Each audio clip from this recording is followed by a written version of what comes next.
जब जेल से रहकर एक मुख्यमंत्री ने सरकार को चलाया। पहली बात यह भी स्पष्ट हो कि ऐसा नहीं कि केजरीवाल जी जेल जाने वाले पहले मुख्यमंत्री थे जिनके ऊपर आरोप लगा और उन्हें जेल जाना पड़ा। इससे पूर्व में भी शिबू सोरेन जी, मधु कौड़ा जी, लालू प्रसाद यादव जी, जयललिता जी, करुणानिधि जी, ये सब पद पे रहते हुए लोग गए, परंतु कम से कम लालू प्रसाद यादव जी ने भी इतनी मर्यादा रखी थी कि पद छोड़ दिया था नैतिकता के आधार के ऊपर। परंतु 2024 में एक ऐसा विस्मयकारी और विचित्र उदाहरण देश को देखने को मिला कि जिन्होंने मुख्यमंत्री के रूप में पद नहीं छोड़ा, और उससे बड़ी बात, जेल में रह के पद नहीं छोड़ा और जेल से बाहर आके पद छोड़ दिया।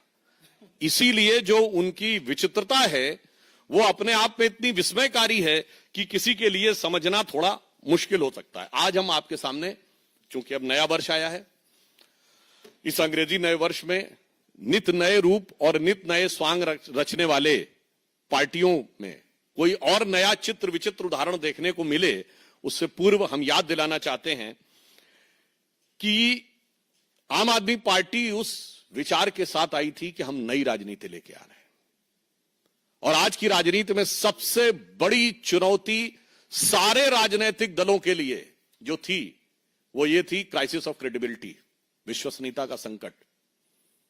एक विचार आम जनता में बना है कि राजनीतिक लोग जो कहते हैं वो नहीं करते हैं। भारतीय जनता पार्टी और एनडीए ने प्रधानमंत्री श्री नरेंद्र मोदी जी के नेतृत्व में इस विचार को बदला। हमने राजनीति में प्रामाणिकता को स्थापित किया, और आम आदमी पार्टी उसकी दूसरी एक्सट्रीम है, जो कहते हैं वो कभी नहीं करते हैं। तो मैं सिर्फ आज 10 पॉइंट बताना चाहता हूं जो आम आदमी पार्टी और केजरीवाल जी ने कहे थे और उसका यथार्थ क्या है। उन्होंने कहा था कि जो लटकते हुए तार हैं, अनसेफ इलेक्ट्रिक वायर्स, उनसे वो मुक्त कर देंगे। आज ये सवाल इसलिए है कि 10 साल उनको सरकार में हो गए, उससे पहले भी 2013 में भी उनकी सरकार रही थी। तो 10 साल से अधिक रहने के बाद दिल्ली में लटकते हुए बिजली के तारों की स्थिति यह है कि 26 वर्ष का एक नवयुवक 23 जुलाई 2024 को उन लटकते हुए बिजली के तारों की भेंट चढ़ गया। दूसरा, उन्होंने दावा किया था कि 24 आवर क्लीन ड्रिंकिंग वाटर देंगे, और अभी जब गर्मी आया तो लोगों ने देखा कि उत्तर पश्चिम दिल्ली और बाहरी दिल्ली के क्षेत्रों में किस ढंग से पानी को लेकर हाहाकार था, और पत्रकारों ने भी जाके देखा। चलिए, आप नेताओं की बात पे, राजनीतिक दलों के कार्यकर्ताओं की बात पे विश्वास न करें कि वो उसमें किस प्रकार की दुर्गंध आती थी जिस पानी का प्रयोग करना पड़ता था। फिर इन्होंने कहा वर्ल्ड क्लास एजुकेशन सिस्टम देंगे, यह दावा किया। और इतना ही नहीं, याद करिए, इनके मुंह से निकल गया था दुनिया का सबसे बड़ा अखबार जो है न्यूयॉर्क टाइम्स में छपवाना कितना मुश्किल है। छपवाना शब्द था, कोई जाके उस बाइट को चेक कर सकता है। तो पहले तो पढ़े लिखे मुख्यमंत्री को यह नहीं पता था कि दुनिया का सबसे बड़ा अखबार न्यूयॉर्क टाइम्स नहीं है, दुनिया का सबसे बड़ा अखबार है जापान का यमनो शुमरी, और अमेरिका का भी सबसे बड़ा न्यूयॉर्क टाइम्स नहीं है, अमेरिका का सबसे बड़ा है यूएसए टुडे। खैर, इस अत्यधिक पढ़े लिखे मुख्यमंत्री को ने कहा छपवाना कितना मुश्किल है, और हकीकत क्या थी कि high court has reprimanded that the flawed education system, और इसमें कई चीजों को लेकर कोर्ट ने अप्रसन्नता जाहिर की। यानी दावा ये और वास्तविकता ये। फिर इन्होंने कहा मेडिकल ट्रीटमेंट को बहुत इंप्रूव करेंगे, और वास्तविकता ये थी कि कोविड के दौरान क्या हाहाकार मचा, और उस हाहाकार के ऊपर ध्यान देने की बजाय प्रचार के ऊपर सारा ध्यान था। आप सबको याद हो कि मोहल्ला क्लिनिकों में जो भ्रष्टाचार की चीजें प्रकाश में आई, जिसमें एक प्रकरण ऐसा था कि एक दिन में 539 लोगों का निस्तारण हुआ, जबकि मोहल्ला क्लिनिक 9 बजे से लेके 1 बजे तक 4 घंटे में चलती है। 240 मिनट में 539 लोगों का निस्तारण, मतलब 20 सेकंड के अंदर डॉक्टर ने मरीज को देख भी लिया, असेसमेंट कर भी दिया, पर्चा लिख भी दिया, और दवा मिल भी गई। और कौन सी ऐसी मोहल्ला क्लिनिक थी जिसकी इतनी कैपेसिटी थी कि सीसीटीवी फुटेज दिखा जाए कि 539 लोग आके कहां खड़े हो गए थे। यह यथार्थ था। उसके बाद उन्होंने कहा पोल्यूशन फ्री एनवायरनमेंट देंगे। आज स्थिति यह है इसमें कुछ कहने की जरूरत नहीं है।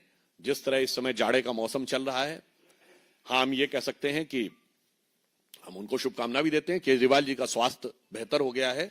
मुख्यमंत्री बनने से पहले जिस चीजें नजर आती थी, मगर दिल्ली की आबो हवा की सेहत बहुत खराब होती चली गई है।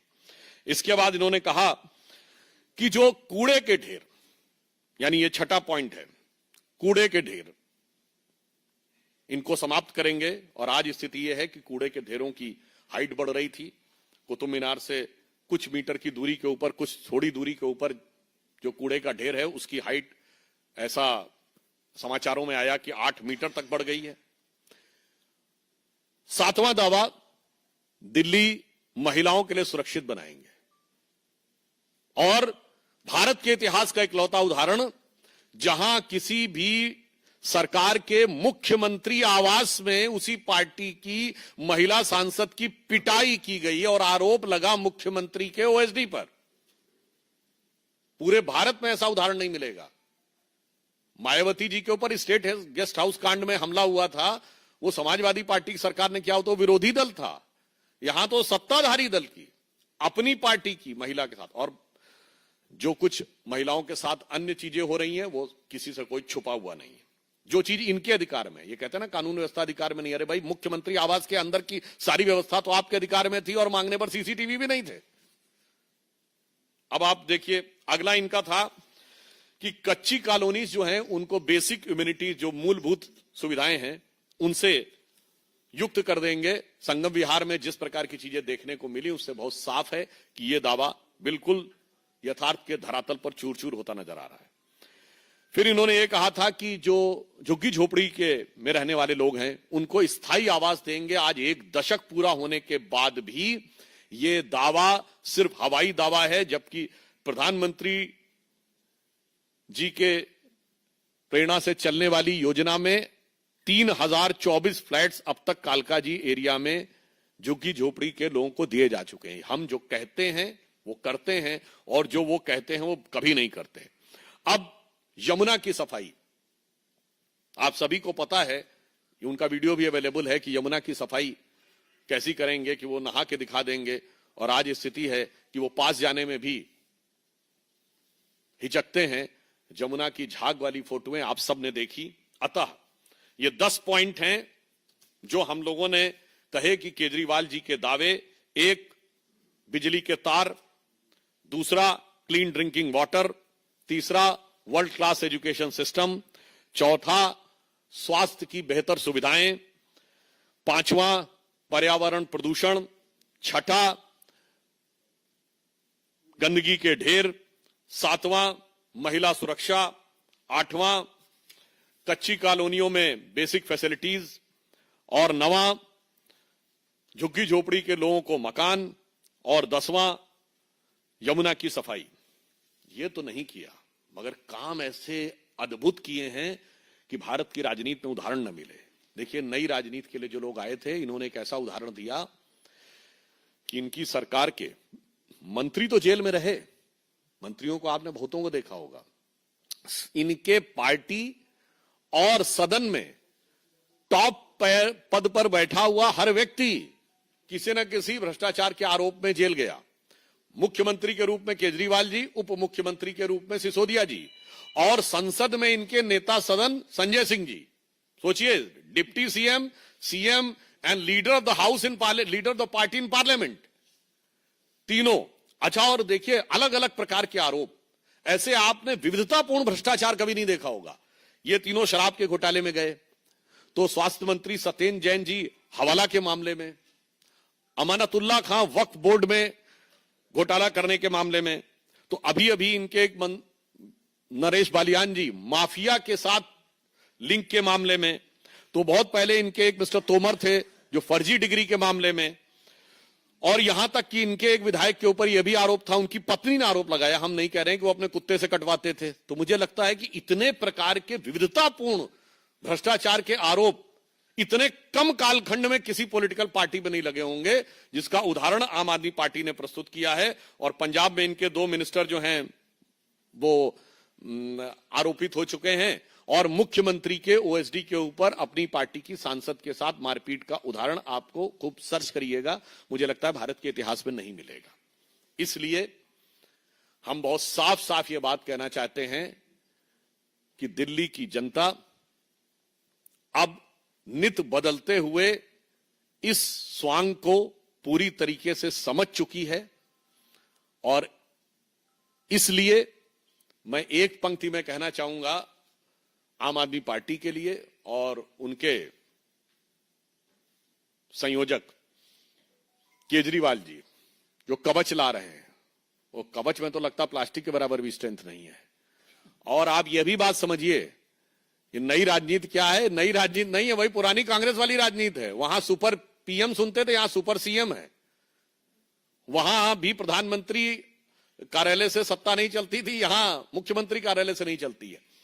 तो मैं सिर्फ ये कहना चाहूंगा, आज देश की राजनीति में प्रामाणिकता की आवश्यकता है, जो प्रधानमंत्री श्री नरेंद्र मोदी जी के नेतृत्व में भाजपा और एनडीए ने प्रस्तुत किया है। आज भारत की राजनीति में अविश्वसनीयता का प्रमाण केजरीवाल जी के नेतृत्व में आम आदमी पार्टी है। तो उनके लिए एक पंक्ति कहना चाहूंगा कि चंद बातें करना और मुतमई होना नहीं अच्छा, सियासत आखिरी दम तक सभी को आजमाती है, बहुत गलती की गुंजाइश नहीं होती सियासत में, जरा किरदार हल्का हो कहानी डूब जाती है। धन्यवाद। Subscribe now and press the bell icon. Never miss an update.